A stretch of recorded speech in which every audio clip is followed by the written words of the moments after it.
അപ്പോൾ നമുക്ക് medical coding ഇന്ന് പഠിക്കാൻ ഒരുപാട് കുട്ടികൾ പഠിക്കുന്ന ഒരു കോഴ്സാണ്. ഒരുപാട് സെന്ററുകളും നമുക്ക് ഇന്ന് പഠിക്കാൻ അവൈലബിൾ ആണ്. നല്ല സെന്ററുകൾ ഒരുപാട് കേരളത്തിലുണ്ട്. എന്താണ് ആരോൺ അക്കാദമി ചൂസ് ചെയ്യാനുള്ള കാരണം?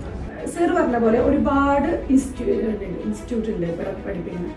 പക്ഷെ എനിക്ക് ആരോൺ അക്കാദമിനെ കുറിച്ചിട്ട് അത് ആരോൺ അക്കാദമി കൂടുതലായിട്ട് പിന്നെ കേട്ടിട്ടുള്ളത്, പേര് കൂടുതലായിട്ട് കേട്ടിട്ടുണ്ട്. കൂടുതൽ എന്താ പറയുക, പോപ്പുലർ ലെവലുണ്ട്, ഫേമസ്. എനിക്കതാ തോന്നിയിരിക്കുന്നത്. ഇപ്പം അതിനെ കുറച്ചുണ്ട്, നമുക്ക് അറിവിലുണ്ട്. പക്ഷെ ഒരാളോട് ചോദിക്കുന്ന സമയത്ത് നമുക്ക് ഏറ്റവും കൂടുതൽ എൻ്റെ ഒരു അറിവിൽ ആരോൺ അക്കാദമിയാണ്. അപ്പോൾ ഇതിവിടെ വന്നു കഴിഞ്ഞ സമയത്തിന് നമ്മളോട് ഞാൻ ഇൻഡിവിജ്വലായിട്ട് അയക്കുന്നത്. പക്ഷെ നമുക്ക് അവർ എത്രയും നല്ലൊരു സപ്പോർട്ടും കാര്യങ്ങളും, അതേപോലെ തന്നെ എന്താണ് എക്സാം പ്രിപ്പറേഷൻ്റെ ടൈമിൽ അവർ എന്താ പറയുക, നമ്മളെ വീട്ടിലത്തെ ഒരു ഇതുപോലെയാണ് അവർ നമ്മളെ ട്രീറ്റ് ചെയ്തുകൊണ്ടിരുന്നത്.